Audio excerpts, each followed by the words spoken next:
Pick that up, sweetheart. That is what Dr. Caldwell said 48 hours before two Black Hawks landed on his hospital rooftop. That is what he said to Laura Bennett on her third day at Cedar Creek Medical in Portland, his voice dripping with a kind of casual cruelty that men with unchecked power use like a weapon. She was standing in the cafeteria line, a tray balanced on one palm, when he walked past her shoulder and knocked it clean out of her hands. The tray clattered against the linoleum floor. Mashed potatoes splattered. A carton of milk skidded under a table. No one moved. No one breathed. The entire cafeteria went motionless the way a forest goes silent when a predator enters, everyone feeling the moment, understanding instinctively that this was not an accident. Dr. Caldwell was 63 years old, a man whose tailored Italian suit cost more than most residents made in a week, a man whose face had the weathered handsomeness of someone who'd never been told no. His power at Cedar Creek Medical was absolute. He controlled the ER budget, the staff assignments, the quarterly performance reviews that determined whether you stayed or were quietly pushed out through administrative pressure. He was the kind of administrator who'd built his authority on the foundation of a simple rule: everyone beneath him stayed beneath him, and anyone who climbed got pushed back down. Laura Bennett represented something he couldn't quite categorize, and that made her dangerous. She had arrived at Cedar Creek exactly 72 hours earlier, her credentials impeccable but oddly sparse. 5 years at a private healthcare consulting firm overseas. No medical school faculty connections. No networking history. References that checked out but felt corporate and bloodless. Her employment gap between her discharge papers and the consulting work was explained as transition period, personal reasons, which Dr. Caldwell found suspicious enough to warrant a phone call to the hospital board president at 6:24 a.m. The board president had been less concerned. "She's a nurse with no disciplinary record," the president had said. "Let's see how she performs." Dr. Caldwell did not like being dismissed, especially by someone he'd been financing with phantom Medicare billing procedures for 3 consecutive years. But Laura's performance during those first 72 hours had been exemplary in a way that made his jaw tighten. She moved through the ER with the precision of someone following a blueprint that existed nowhere else. Her full lines went in on the first stick, every single time. Patients who came in panicked left her care calmer. Her documentation was meticulous to the point of obsession, every medication dose verified against pharmacy records, every vital sign measurement recorded to the decimal point, every wound assessment charted with measurements that looked like they'd been taken with calipers. She stayed late on her second shift to help a burnt-out resident transfer a patient without being asked. She never complained. She never socialized. She kept her head down and worked with the focused intensity of someone who understood that a patient's life depended on the precision of her hands. That kind of attention to detail was, from Dr. Caldwell's perspective, a threat to the delicate ecosystem of billing errors and phantom procedures that he'd spent 3 years constructing. His quarterly Medicare payments had grown from $67,000 in fraudulent charges to $340,000 last quarter. The money went into offshore accounts, some of it coming back to him as consulting fees from a pharmaceutical company owned by his brother-in-law. It was perfectly invisible if no one looked too hard. And then Laura Bennett had arrived, a nurse who documented every medication with the precision of someone trained to keep records that could survive a military audit. He'd watched her spend 20 minutes yesterday reconciling a single discrepancy between her medication log and the pharmacy's inventory system. 20 minutes. For $40 worth of antibiotics that no one would ever notice. That was when he decided to test her. He did it in the staff meeting that morning, the one where all 7 attending physicians gathered around the conference table and Dr. Caldwell sat at the head like a lord presiding over his domain. He smiled, a smile that didn't reach his eyes, and announced to the assembled doctors that he'd placed a small wager with the attending physicians. "New nurses rarely make it past the first week here," he said, his fingers steepled together. "The pace is intense. The hours are brutal. I'm betting our Miss Bennett doesn't last 7 days. Any takers?" 3 doctors had laughed. 2 had exchanged looks. One had said, "That seems cruel, Richard." Dr. Caldwell had waved his hand dismissively. "It's a simple observation. Nothing cruel about recognizing reality." The bet was $50. Pocket change to him. But the message was clear: you're being watched, and I'm betting you'll fail. Laura had been present at the meeting, standing in the back near the supply cabinet. She heard every word. Her jaw had clenched once, a single, almost imperceptible tightening of the muscles along her mandible, and then relaxed. Her expression remained neutral. Her hands remained perfectly steady. No one else even noticed the jaw clench. But Dr. Caldwell did. He'd been watching for her reaction, hoping for some visible crack, some indication that she was vulnerable. He got the jaw clench and nothing else. It frustrated him more than an outburst would have. So he'd escalated. Now in the cafeteria, 3 hours later, he was watching to see if she would cry. Or snap. Or do something to disqualify herself from working at his hospital. He was watching to see if he could find the lever that made her break. Laura stood motionless for 2 seconds. Her hands hung at her sides. Her expression was the kind of calm that comes from having already survived the worst things the world has to offer. Then she bent down and began collecting the debris of her lunch. A potato. A green bean. The plastic tray itself. She moved with the economical precision of someone who'd cleaned up far worse things than spilled cafeteria food. The milk carton she retrieved from under the table and set upright on the floor. She found a napkin dispenser on a nearby pillar and wiped her hands clean. Dr. Caldwell watched, waiting for something more. A tremble. A tear. A voice that shook when she spoke. He got nothing. "I can grab that," one of the other nurses called out, a woman named Sharon who'd been working the ER for 9 years and understood the careful politics of survival. "I've got it," Laura said quietly. Her voice was steady. Courteous. The voice of someone who'd accepted a minor inconvenience and moved on.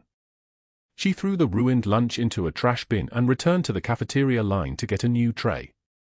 Dr. Caldwell felt something like irritation crawl up the back of his neck. This was not the response he'd engineered. But he wasn't finished yet. He was waiting for her outside the trauma bay at 3:02 p.m., a patient chart in his hand and a smile on his face that promised nothing good. Laura was coming out of the bathroom, her hands still wet from washing them after a difficult wound cleaning. He stepped directly into her path, forcing her to stop. The other nurses felt the energy shift. The hallway seemed to get smaller. "Miss Bennett," he said, his voice carrying the false warmth of a man about to deliver an insult wrapped in civility. "Did you enjoy your new lunch?" "Yes, doctor," Laura replied. Still calm. Still composed. Her voice had a quality to it, not quite an accent, something else, that made it sound like she was answering a routine question about the weather. "Good. Then perhaps you won't mind organizing the supply room before your shift ends. It's been neglected." It wasn't her job. Supply room organization fell to the ward clerk on the day shift. Laura had already pulled 8 hours and was scheduled to leave at 5 p.m. But her response came without hesitation. "Of course, doctor." He'd thrown the patient chart at her feet then, his movements sharp and deliberate, his smile widening as he did it. "And while you're down there, pick that up, sweetheart."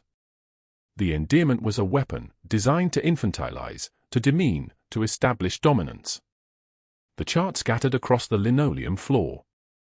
Pages scattered like autumn leaves. A section of imaging results slid under a medication cart. The room went dead silent. Laura stood very still for 3 full seconds. Her jaw clenched once more. Her eyes closed for a single breath. And then she bent down and began collecting the pages with methodical precision. 1 page. Another. She organized them in sequence order by page number, a task that would have been unnecessary if she'd simply shoved them back into a folder, but she was rebuilding this file the way it was meant to be rebuilt. Carefully. Correctly. She didn't look at Dr. Caldwell. She didn't acknowledge his presence at all. She simply retrieved his chart, placed it back together, and handed it to him without a word. Dr. Caldwell took it, his smile frozen on his face, his eyes glittering with something that looked like frustration. He'd expected a reaction and received nothing but perfect, infuriating composure. "Thank you, Miss Bennett," he said, his tone suggesting he'd just discovered something distasteful. He turned and walked away, his Italian shoes clicking against the tile floor with each sharp step. That night, during her final hour before the end of her shift, Laura went to her locker in the basement.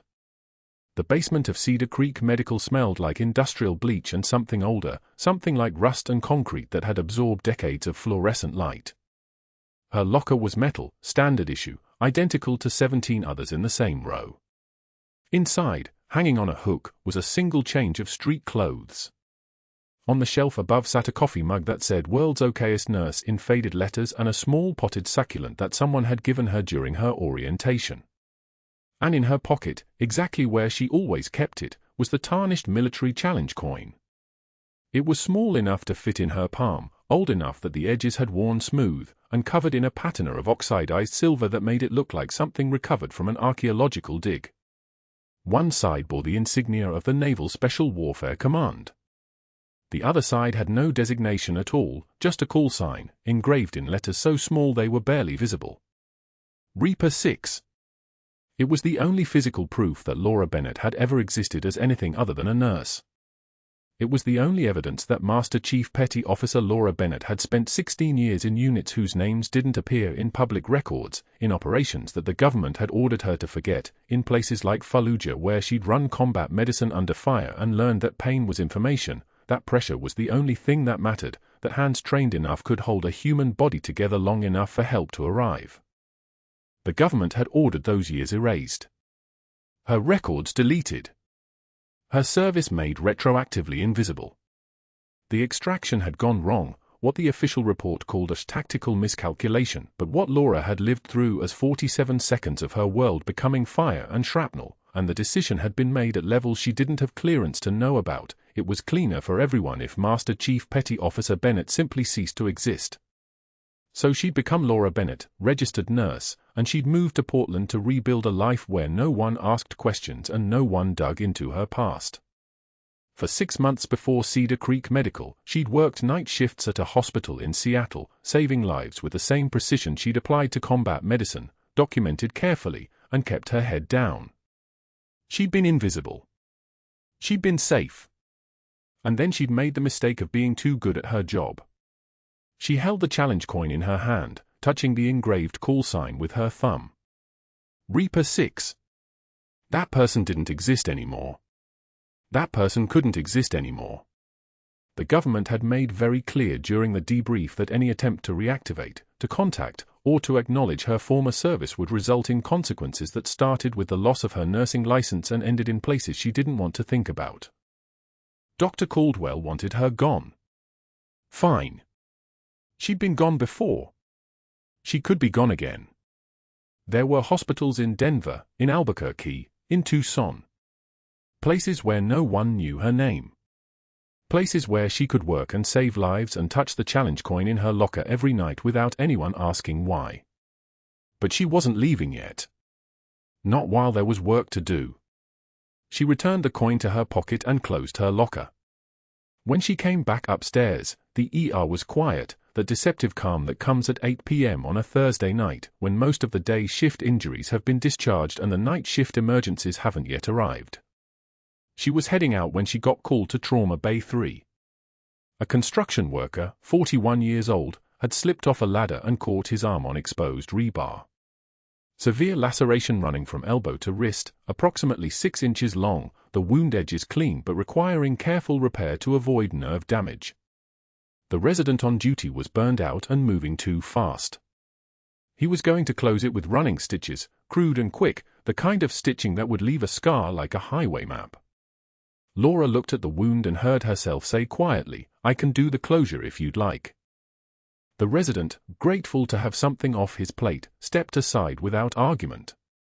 Laura cleaned her hands, put on fresh gloves, and picked up a number 6-0 monofilament suture on a small needle. And then her hands took over completely. Muscle memory.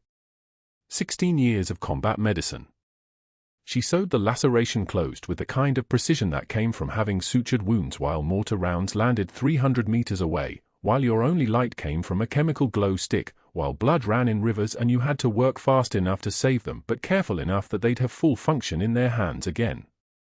The construction worker, a man named Derek who'd spent 8 years as an army medic in the Korengal Valley, watched her hands without speaking for the first minute of the closure.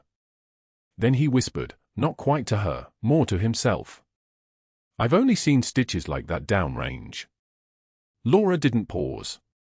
Didn't look up. Didn't acknowledge what he'd said. She just kept working, each stitch placed with the same measured precision, the same understanding of how tissue healed, the same knowledge that came from having learned these skills in places where the margin between life and death was measured in millimeters and seconds. When she finished, she tied off the last knot, cut the suture, and stepped back. The closure was immaculate. The wound edges were perfectly aligned. The stitches were spaced with mathematical precision. In 2 weeks, with proper care, the scar would be barely visible. Derek looked at his arm and then at her. "Thank you," he said quietly, the kind of thanks that meant he understood what he'd seen. He understood that the woman who'd just sewn him back together had done this before. Not at a hospital. Not in conditions where you had time and light and all the resources you needed. He understood that she'd done this in the dark, under pressure, when missing a stitch meant someone didn't come home. Laura met his eyes once. "You're welcome," she said, and then she turned away to clean up. 20 minutes later, she was back in the basement, her hand touching the challenge coin one more time. In 16 years of service, she'd learned the most important lesson there was. Pain was information. Pressure was the only metric that mattered. And some people, the ones who'd seen the worst things humanity had to offer, sometimes gave the most, asked the least, and carried their weight without complaint. Dr. Caldwell, 2 floors above her, was in his office reviewing the quarterly Medicare billing spreadsheet on his computer screen. The phantom procedures were listed in neat rows. Code 99205 for procedures that were never performed. Code 99215 for office visits that didn't happen. Code 70 for CT scans that existed only in his accounting. The total came to $340,000 in fraudulent charges. Next quarter, he'd add another $95,000. The billing firm he'd hired was careful. The offshore accounts were hidden behind layers of shell corporations. Everything was invisible. He looked out his window at the parking lot below and saw Laura Bennett walking toward her car, a 2019 Civic painted a nondescript silver gray. She moved the way she did everything, with purpose, without wasted motion, steady and composed. In 5 more days, he thought, she'd break. They always did. The ones who were too quiet, too controlled, too competent at things they had no business being competent at, they always broke eventually. He had no idea he was already being watched. He had no idea that the challenge coin now sitting in Laura's pocket contained encrypted information that was being pinged by a satellite array every 12 hours. He had no idea that the government he'd tried so hard to defraud had never actually lost track of Master Chief Petty Officer Laura Bennett, not even for a single day. And he had no idea that his carefully constructed fraud scheme was about to collide with a woman who'd been trained in psychological resilience by the military's elite operators and who understood, on a cellular level, that the quiet ones always held the most power. The Friday morning staff meeting filled Conference Room B with 23 nurses, residents, and attending physicians when Dr. Caldwell entered carrying coffee and a folder. He didn't sit. Instead, he positioned himself at the head of the table, smiled, and spoke with the casual cruelty of someone who'd never been told no. "I'm opening a betting pool," he announced, his voice carrying the kind of confidence that comes from 3 years of undetected Medicare fraud. "Our newest night shift nurse, Miss Bennett, won't last 7 days. I'm giving 3-to-1 odds she's gone by next Friday." "Who's in?" Laughter rippled through half the room, the kind of laughter that only happens when someone with institutional power signals that mockery is safe. 3 residents actually contributed money, their voices overlapping as they placed their bets like this was a college football game and not a woman's career.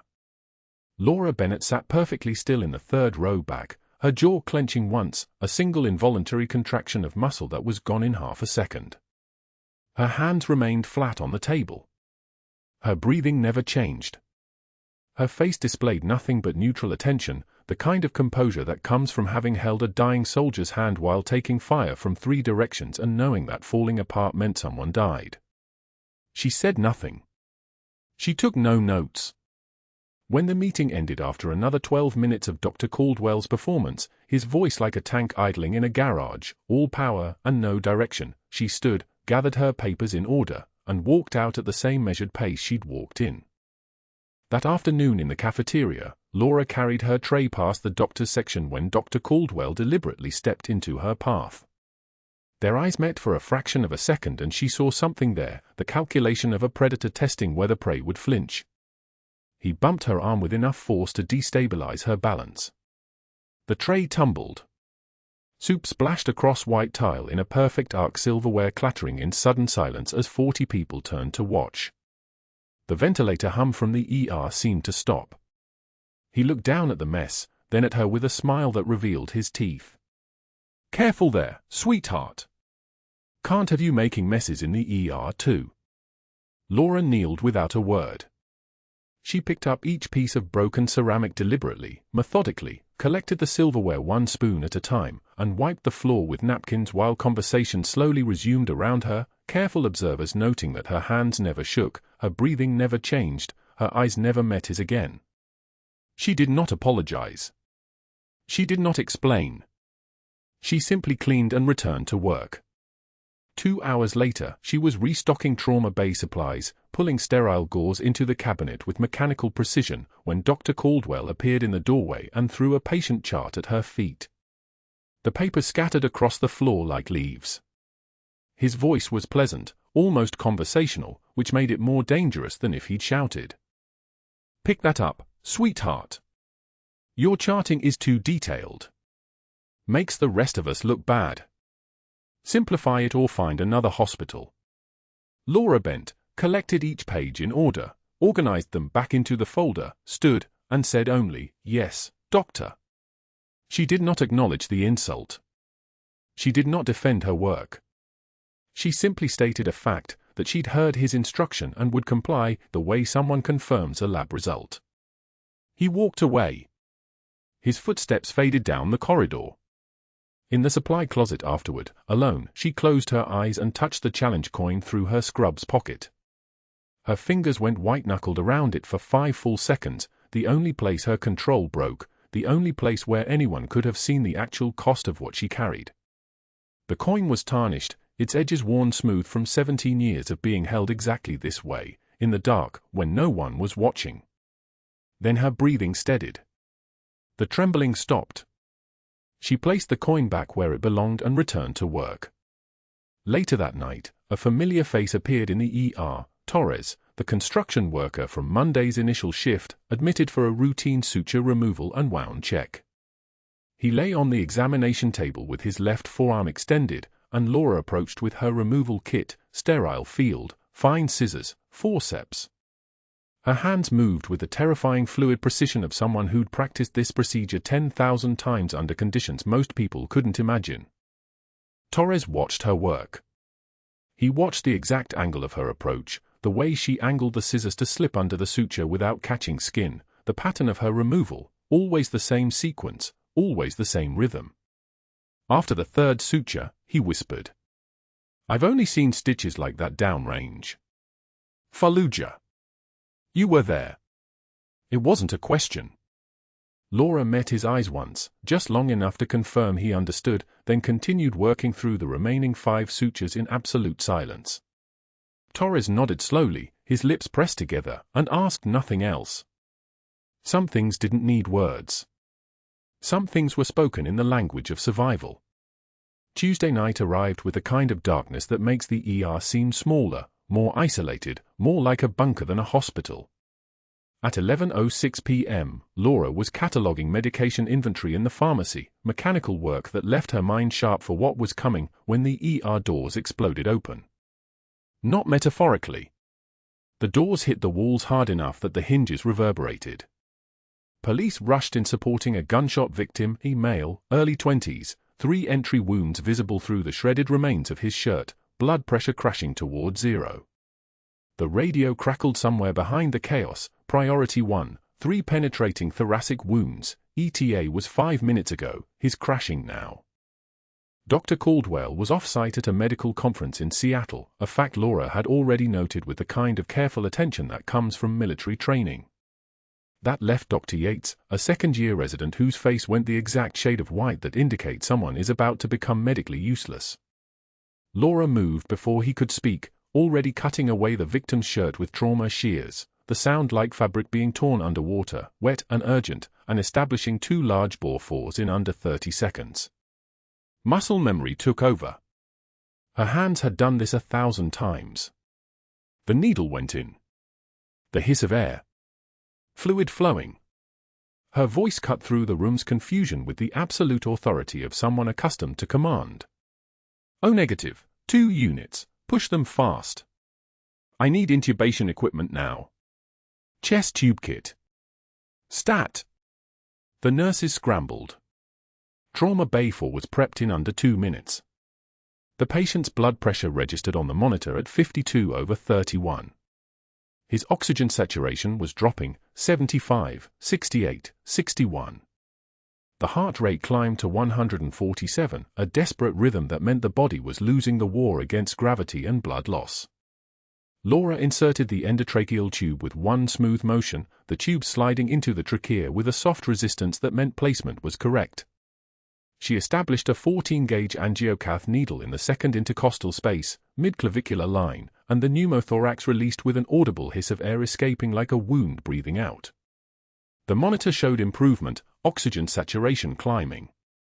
72, 78, 82. But it wasn't enough. The monitor flatlined. One continuous beep instead of the rhythm of a beating heart. No pulse. Pupils fixed and dilated. The moment where most people froze or prayed. Laura didn't freeze. She called for a scalpel. The blade was placed in her hand in under 2 seconds. She made a 10-inch incision between the ribs, the precision surgical and absolute, and reached for the rib spreader. The crack of bone opening was distinct enough to carry across the trauma bay, a sound that made 3 nurses wince involuntarily. Laura plunged her hands inside the thoracic cavity, located the heart, and began performing direct cardiac massage, physically squeezing the organ between her fingers to force blood through the body. Her hands moved with mechanical precision. Squeeze. Release. Squeeze. Release. The movement was hypnotic in its consistency, the movement of someone who'd done this in desert heat under enemy fire with rounds hitting the shelter behind her. 30 seconds. Nothing changed. 60 seconds. Still flat. 90 seconds of compression and the monitor beeped. One single blip. Then another. The rhythm returned, sinus rhythm, actual electrical activity, a heart that remembered how to beat on its own. "We have a pulse," Laura said, her voice completely level. Blood pressure 90/60 and climbing. The entire ER staff stood frozen, watching this night shift nurse with her hands literally inside a man's chest cavity, her face calm, her movements textbook perfect, her composure suggesting she was checking a patient's temperature rather than performing surgery without authorization. Dr. Yates stared at her with an expression somewhere between shock and recognition of his own irrelevance. The monitor kept beeping. The patient's oxygen saturation reached 88, then 92, then stabilized at 94. Torres, the Army medic patient standing in the hallway for his own follow-up appointment, had witnessed the entire procedure through the glass partition. He mouthed one word, "Reaper." Dr. Yates found his voice, though it sounded very far away. "Who trained you to do that?" Laura withdrew her hands, stripped her gloves with a deliberate snap, and said only, "The patient needs a surgeon. Call thoracic. Now." The patient, Marcus Webb, according to his wallet, was stabilized within 8 minutes and transferred to the ICU under full surgical monitoring. Alive only because of 90 seconds of direct cardiac intervention. The OR suite was already being prepped by the time Laura finished documenting the procedure with the same meticulous attention she'd brought to every other interaction at Cedar Creek Medical. Dr. Caldwell got the phone call at his hotel in Seattle at 1:23 a.m. The board president's voice was careful, measured, presenting facts as a lawyer presents evidence, unauthorized thoracotomy, practicing beyond the scope of nursing license, performing a surgical procedure without physician supervision, potential endangerment of the patient, potential violation of medical negligence statutes. Dr. Caldwell's response was immediate. He was on the phone to the hospital board president within minutes, his voice calm and controlled, presenting the violation as a crisis of institutional liability. He contacted the compliance investigator he'd kept on retainer for 3 years, the same investigator who'd helped bury 6 previous complaints about his billing practices. He began building a termination case, not for saving a life, but for the appearance of having done so without authorization. He packed his bags and drove through the dark toward Portland, already dialing numbers, already positioning himself as the reasonable administrator concerned about protocol rather than what he actually was, a man watching his perfect fraud scheme collide with a woman who'd been trained in psychological resilience by the military's elite operators and who understood, on a cellular level, that the quiet ones always held the most power. The rain started somewhere around Corvallis, and Dr. Caldwell drove faster. By Thursday morning, the compliance investigator's folder sat on Dr. Caldwell's desk like a loaded gun. Brennan, that was his name, a slack-jawed former state health official who'd been taking $5,000 per quarter to look away from phantom billing codes, had already lined up 3 witnesses to sign statements about Laura's unauthorized procedure. The fluorescent lights hummed their mechanical rhythm overhead as Caldwell made his calls, each one a careful strike designed to isolate her completely. He started with the CEO at 7:30 a.m., before the morning shift briefing. "We have liability exposure," Caldwell said, his voice smooth as oiled leather. "A nurse without proper credentials performing open cardiac surgery. If Marcus Webb develops complications, if his family decides to sue, we're looking at 8 figures in damages." He didn't mention that Marcus Webb was alive. That detail didn't fit the narrative he was building. The CEO listened. The CEO always listened to Caldwell. By 8 o'clock, Brennan arrived at Cedar Creek with a leather briefcase and a predatory smile. He was the kind of man whose presence made the air pressure change, whose suit probably cost more than a staff nurse's monthly rent. He'd been paid to destroy smaller people than Laura Bennett before. This was routine. He set up in a conference room adjacent to the ER and began his interviews methodically. He called Dr. Yates first, alone, with the door closed, with Caldwell's words still echoing in his head about liability and your career. 20 minutes later, Yates signed a statement, "I did not authorize the emergency thoracotomy performed by nursing staff. The procedure was outside scope of practice and violated hospital protocol." His signature shook slightly. His hands trembled as he set down the pen. Torres, the construction worker with the Army medic background, tried to speak up when a nurse supervisor approached him in the ICU. His shoulder was already wrapped in fresh gauze, his 4-line running fluids and antibiotics. "That thoracotomy," he said, his voice still rough from the intubation. "That was combat-grade work. Military level. Perfect technique. Every single thing she did was textbook perfect." The supervisor nodded politely and wrote nothing down. "That's very kind of you to say, Mr. Webb. But we're looking at scope of practice issues here." "She saved my life," he said. "I'm sure she did her best," the supervisor replied, already moving toward the door. Meanwhile, Laura moved through her Thursday shift like a ghost, a woman made of surgical precision and absolute composure. She floated through patient rooms, checked vitals, adjusted full lines, did everything by the book, more by the book than anyone else on the unit. Her charting was immaculate. Her handwriting was surgical. Every note was documentation perfect, the kind of record that could survive a legal deposition without a single weakness. But she noticed things. During her break in the break room, sitting alone because nurses had started avoiding her in the way people avoid bad luck, she reviewed Marcus Webb's ICU chart on the hospital computer. The file was thick with the usual post-operative notes, but 3 codes caught her attention. Phantom billing codes. Procedures that never happened. Services never rendered. She recognized the pattern because she'd seen it before, on the charts of 6 other patients this week. Dr. Caldwell's handwriting on the orders. Dr. Caldwell's signature authorizing the charges. Her jaw clenched once. She didn't pull up the codes. She didn't flag the chart.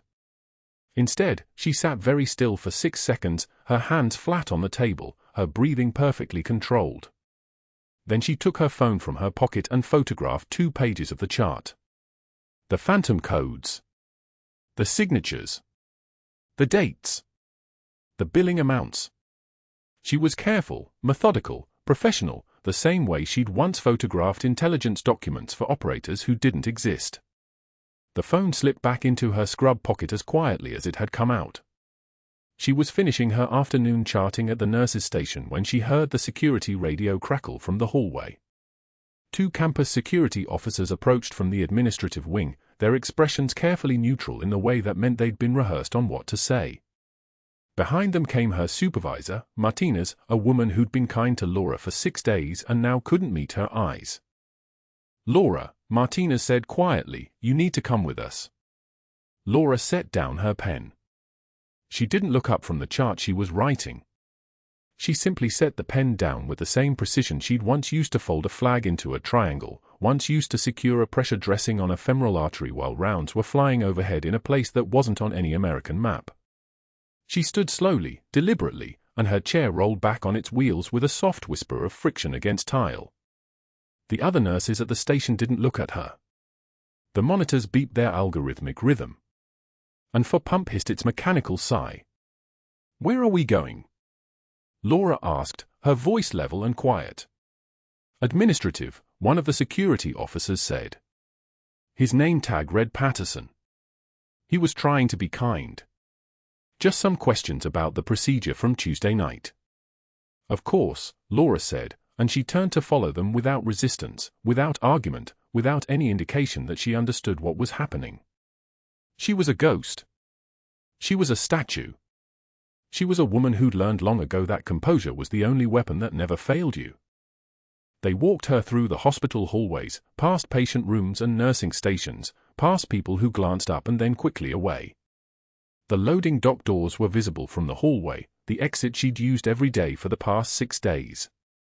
She could see the Portland rain beginning again outside, the kind of relentless Pacific Northwest drizzle that could last for weeks. In the conference room on the 3rd floor, Brennan was waiting with a folder the size of a small novel. Dr. Caldwell stood by the window with his arms crossed, his expression arranged into a mask of professional concern. The CEO was there too, looking uncomfortable the way people do when they've already made a decision but are trying to look like they haven't. "Please sit, Laura," Brennan said, gesturing to a chair that faced the 3 of them across a table. "She Saturday. We've conducted a preliminary investigation into the emergency thoracotomy procedure you performed on Tuesday night," Brennan continued, opening the folder.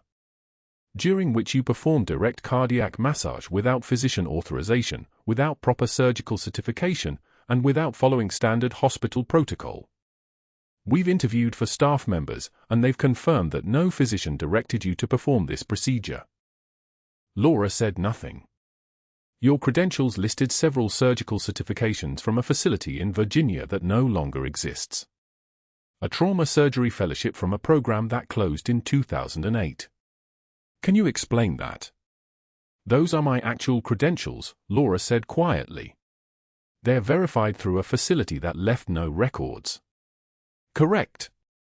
Caldwell shifted his weight, clearly unsatisfied with her composure.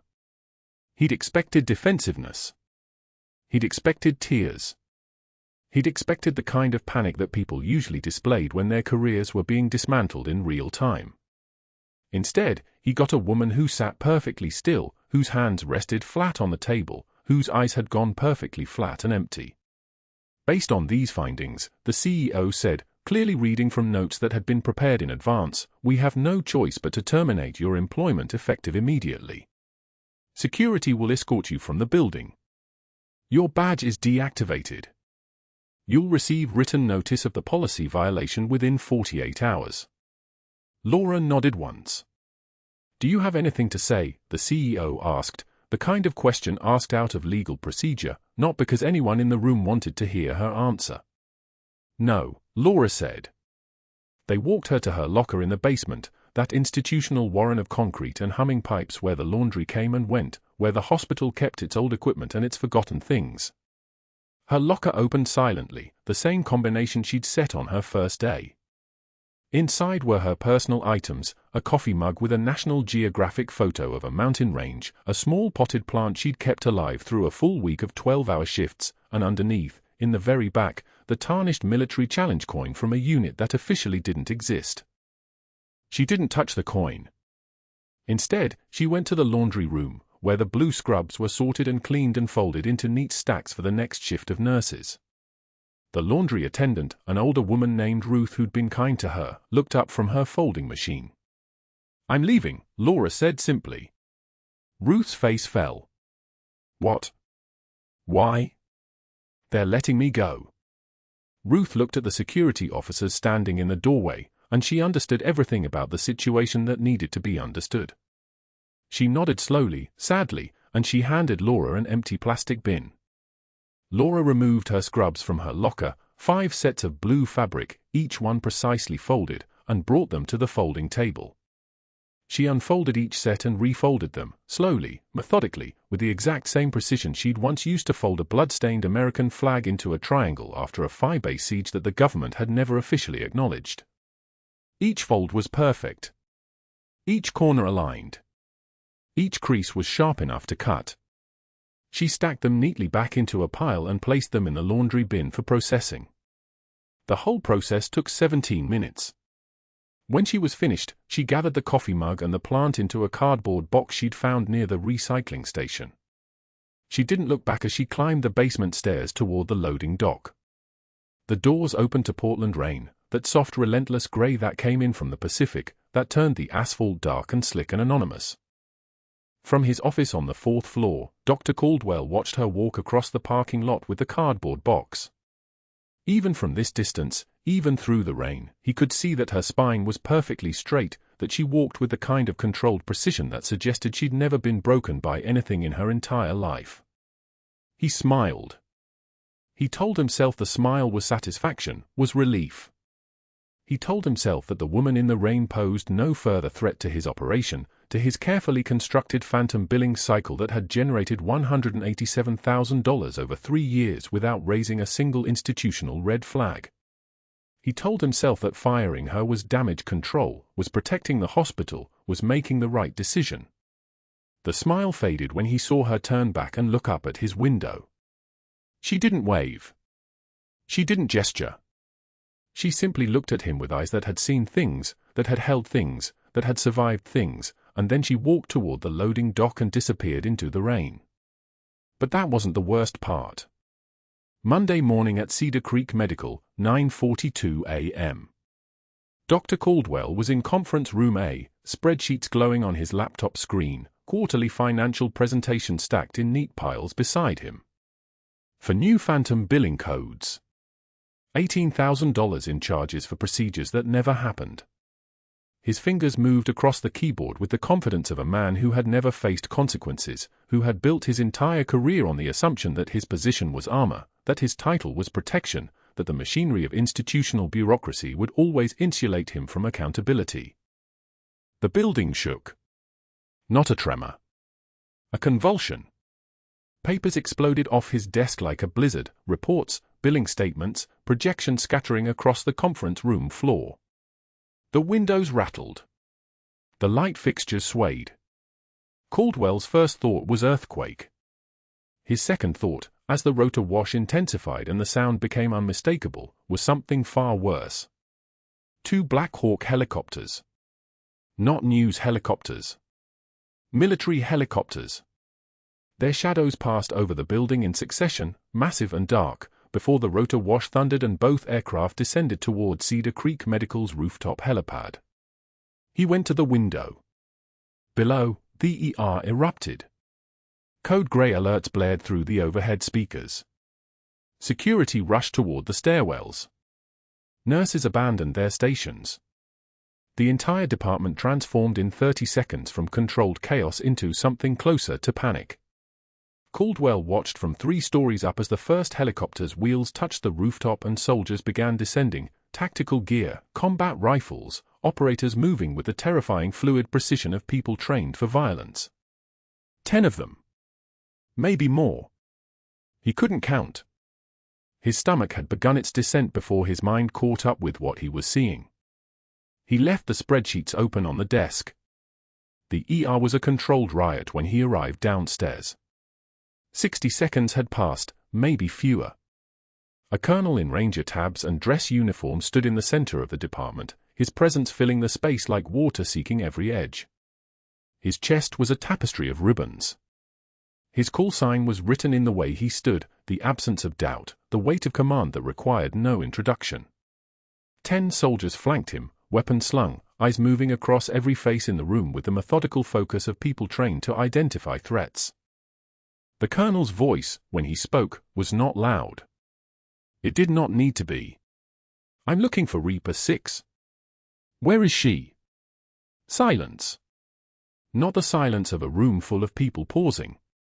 The silence of a room full of people understanding that something fundamental had shifted, that the normal rules had been suspended, that whatever came next existed outside the usual chain of hospital authority. A senior nurse, Richardson, Caldwell thought, the charge nurse from day shift, stammered something about protocols, about needing visitor badges, about authorization from administration. The colonel cut her off. "Reaper 6. The operator embedded with SEAL Team 4. This facility employed her last week." 60 seconds of absolute stillness. Caldwell felt the blood leave his face. Something in his chest contracted. The Navy veteran security guard, Dale Simmons, a man in his 60s who'd served on destroyers in the Pacific, went pale, actually pale, the color draining from his skin like someone was opening a valve. When he spoke, his voice shook. "Sir. That's Master Chief Petty Officer Laura Bennett. She's the nurse you fired on Friday." The words landed like ordnance. 150 seconds. Caldwell counted them. 150 seconds of complete stillness. A resident with a chart froze mid-step. Torres, the army medic, pressed his hand against his mouth. 2 nurses who'd participated in the betting pool, the one where they'd wagered how many days before she quit, looked like they were about to vomit. The trauma bay where Marcus Webb had coded was visible through the glass partition, and even the monitors seemed to hold their breath. The colonel turned to face Caldwell. His eyes carried the weight of 16 combat deployments. He opened a folder marked classified in red letters. Master Chief Petty Officer Laura Bennett. His voice echoed across the silent department.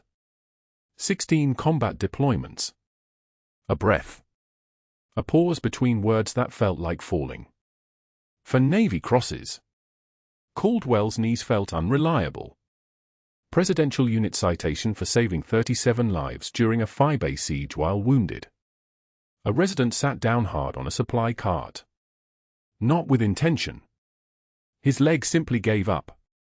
Torres the army medic had tears on his face now, real tears, his hand pressed against his chest in something close to a salute. The 2 nurses from the betting pool were gripping each other's arms like they'd just witnessed a natural disaster. 2 purple hearts. The colonel closed the folder slightly, held it against his chest like a relic. Code name Reaper 6. She was ordered to disappear after Operation Sandstorm in Fallujah, a classified extraction that officially never happened. Her records were erased. She was told never to surface, never to use her rank, never to practice military medicine again. The ER absorbed this. Really absorbed it. Caldwell could see the information moving through the room like a shock wave, could see people reassembling everything they'd witnessed, Laura's surgical precision during sutures, the way she performed that unauthorized thoracotomy without hesitation, the absolute steadiness of her hands, the absence of fear in her eyes when he'd humiliated her. A voice came from the ICU doorway. Marcus Webb stood there. The gunshot victim. The patient whose chest Laura had opened with her hands, whose heart she'd restarted in 90 seconds, the man who shouldn't have been standing at all. He was connected to an 4-pole, still in his hospital gown, but he was standing. His voice was hoarse from intubation, rough from fighting to survive. "She saved my life. She put her hands in my chest and restarted my heart." Nobody moved. The hospital CEO, Judith Kern, arrived through the main entrance with 2 federal investigators in dark suits and a military liaison in dress uniform. The liaison saluted Colonel Briggs. The federal investigators, a woman and a man, both carrying leather portfolios, moved immediately to Caldwell. Not threatening. Professional. The kind of professional that made adrenaline spike harder than any confrontation. The woman spoke first. "We have a problem.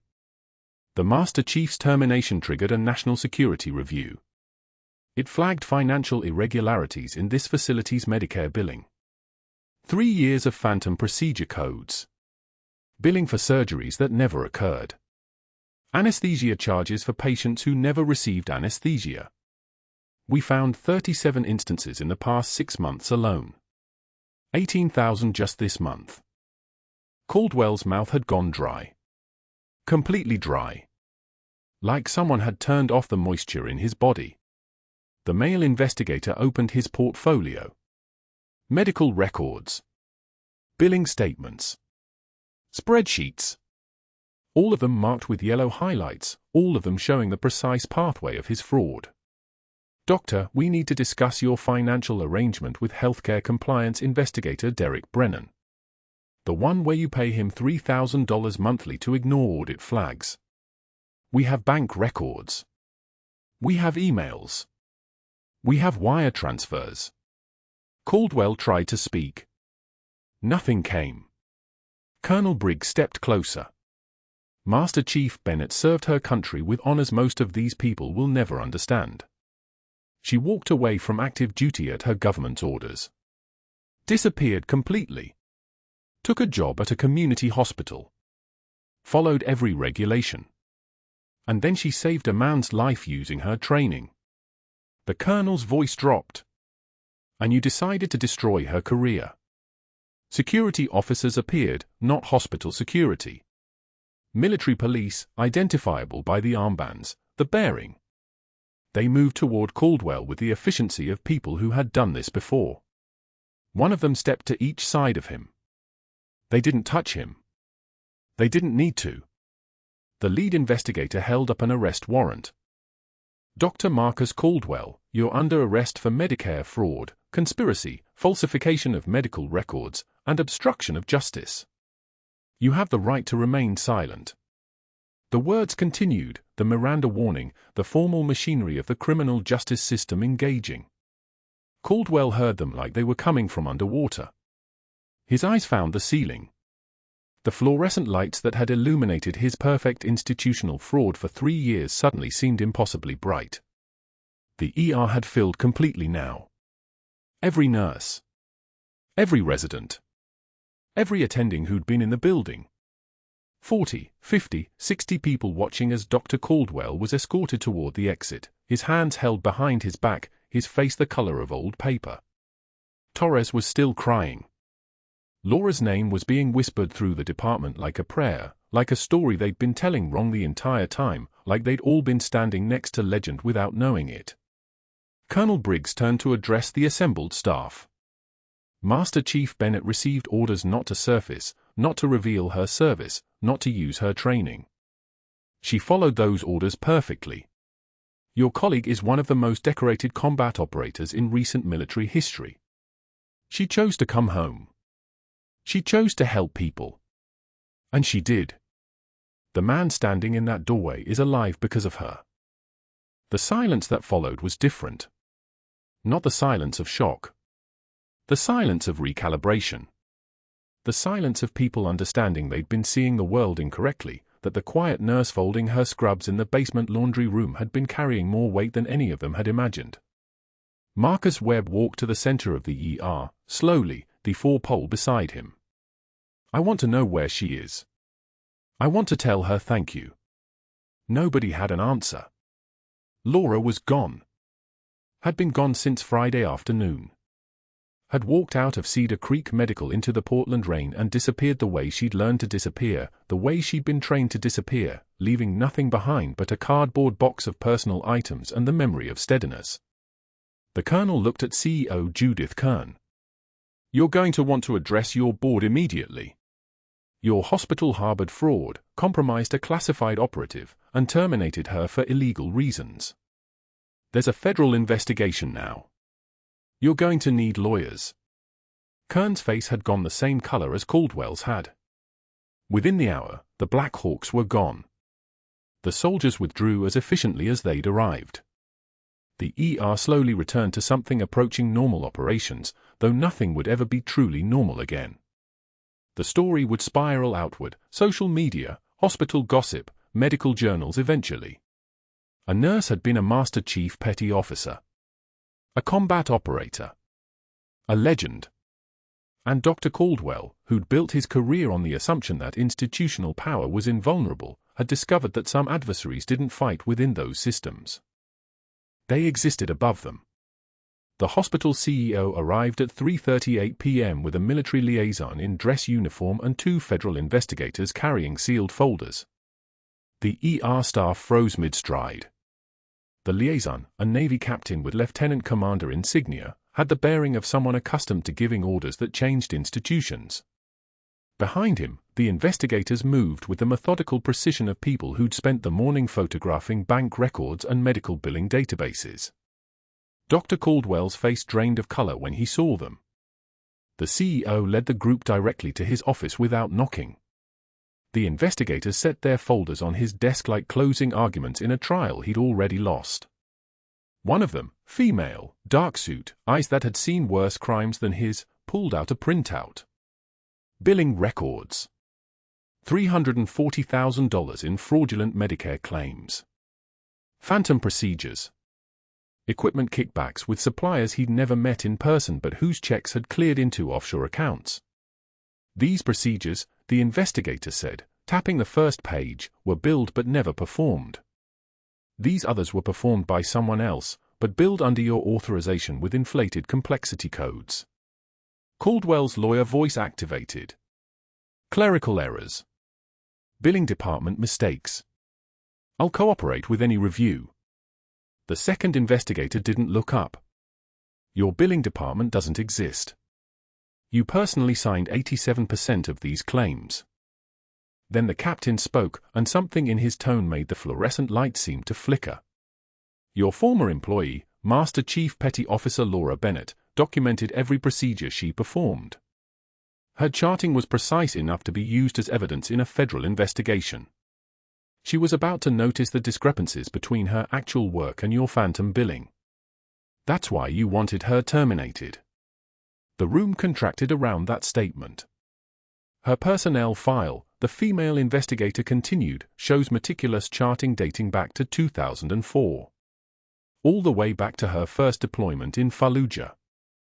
Her attention to detail is why you tried to break her. Her attention to detail is what's taking you down. Security arrived at 4:15 p.m. Not hospital security. Federal agents with badges and an arrest warrant signed by a judge.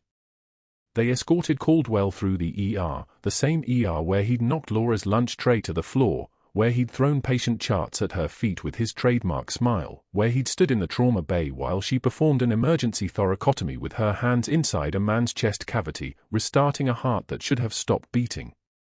Every nurse watched him walk past. Every attending physician stepped aside. Torres, standing near the trauma bay, made eye contact with Caldwell and didn't look away. The message was clear: we know what you did. We know who saved him. We know who you are. The hallway echoed with the sound of Caldwell's footsteps moving toward the elevator. Rapid. Panicked. No longer the measured stride of a man in control. Behind him, his network was already collapsing in real time. Brennan, the compliance investigator Caldwell had paid $5,000 quarterly for 5 years, was being interviewed in a conference room by the federal agents. He flipped immediately. He provided documentation of every payment. He provided copies of emails instructing him to fabricate concerns about Laura's scope violations. He was already negotiating immunity in exchange for testimony.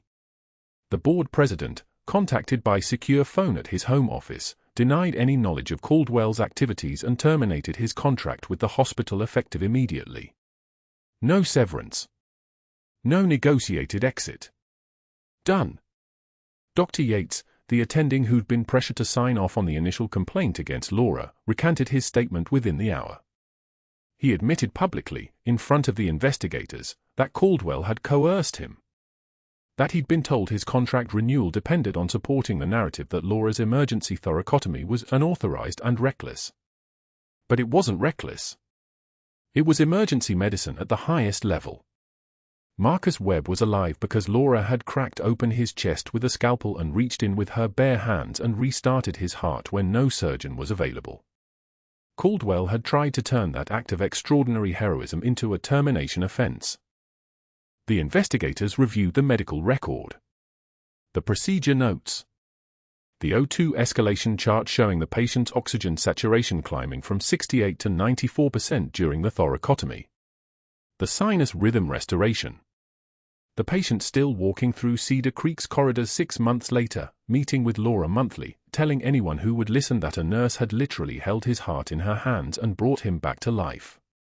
One of the investigators pulled up his own medical background. He'd worked combat surgery rotations in Iraq. When he read Laura's procedure notes, the arterial exposure technique, the direct cardiac massage application, the chest closure protocol, he turned to Captain Briggs. This is battlefield surgery. This is someone who trained with the 68 Whiskey Combat Medics. This isn't a nurse improvising. This is a trained operator. At 4:58 p.m., Captain Briggs made an encrypted satellite call to the Naval Criminal Investigative Service liaison in Portland. The conversation lasted 90 seconds. When he hung up, he walked directly to the ER nurses' station where a cluster of staff had gathered, waiting for answers. Master Chief Bennett, Briggs said, loud enough that the entire trauma team heard it, is being recalled to active duty for a classified briefing she cannot refuse. But before she goes anywhere, this institution owes her an apology. The CEO, standing near the trauma bay, knew exactly what that meant. Federal investigators. Military involvement. A decorated Navy officer standing in his ER. The hospital was exposed. If they didn't act fast, lawsuits and federal sanctions would follow. He made the only choice available to a man trying to save an institution. Security, the CEO announced, his voice cutting through the ER like a scalpel. Escort Dr. Caldwell from the premises. His employment is terminated effective immediately. No severance. His medical license is suspended pending investigation. Security will retrieve his ID badge and escort him to his vehicle. It was 5:06 p.m. when Caldwell passed through the same set of ER doors where he'd built his empire on humiliation and fraud.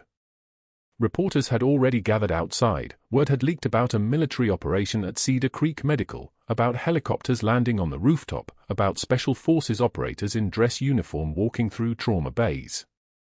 The parking lot erupted in camera flashes as Caldwell emerged into the evening light. Questions shouted from every direction.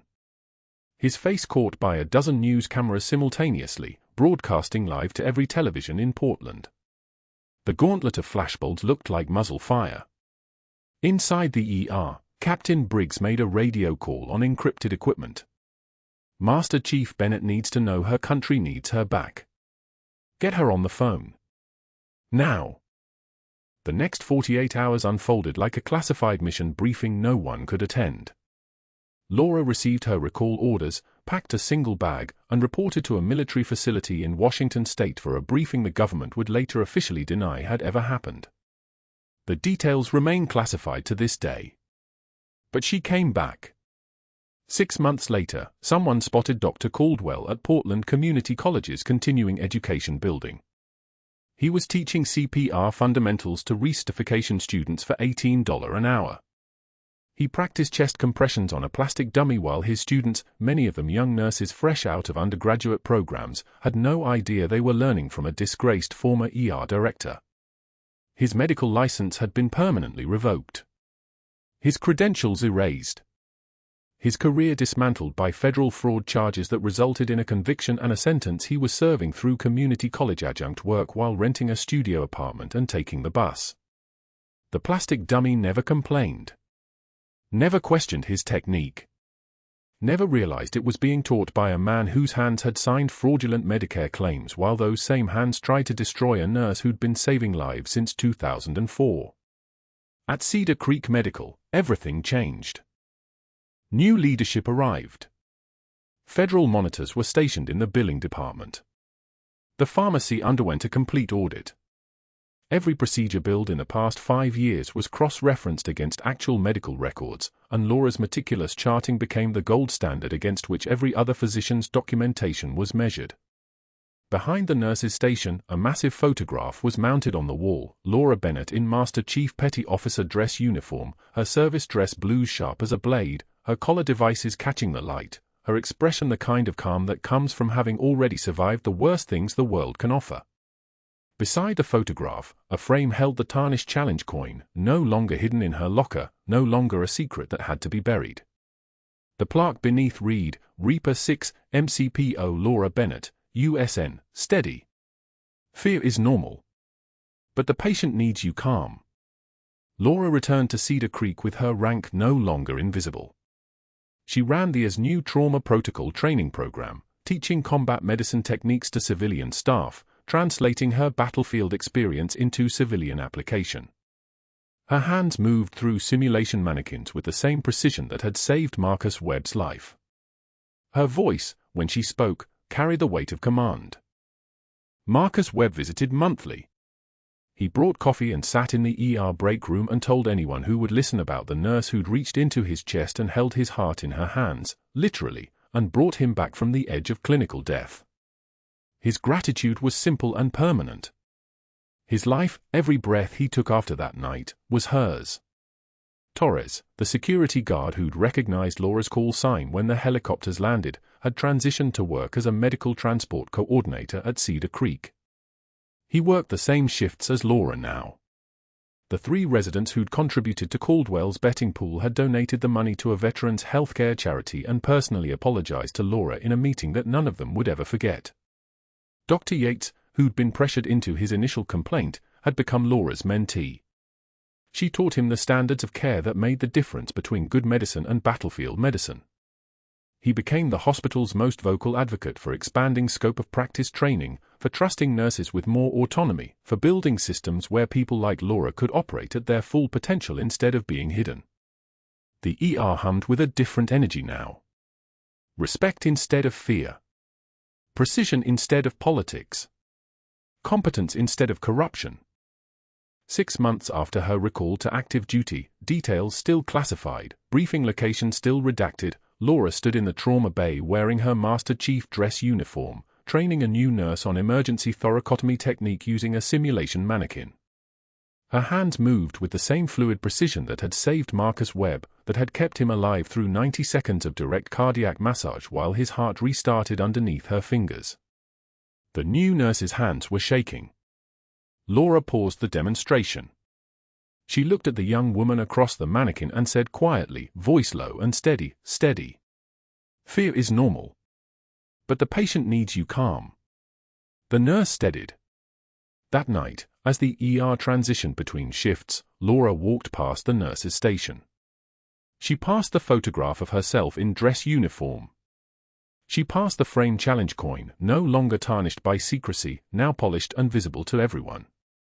She touched the coin frame briefly, once, the gesture quick and almost invisible, then continued toward the ER doors. Nurses nodded as she passed. Respect. Recognition.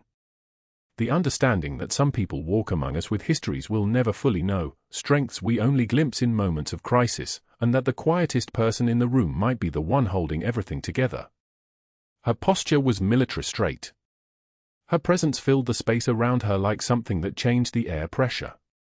She was finally visible after years in the shadows, finally acknowledged for what she'd always been. The ones who have seen the worst often give the most. If you've made it this far, you know the story of someone who was underestimated, humiliated, and nearly destroyed by a system designed to protect itself, and who came back not for revenge, but for the people who needed her. Like this video. Subscribe for more stories about the quiet warriors walking among us. And tell me in the comments, have you ever been badly wrong about someone? What changed your mind?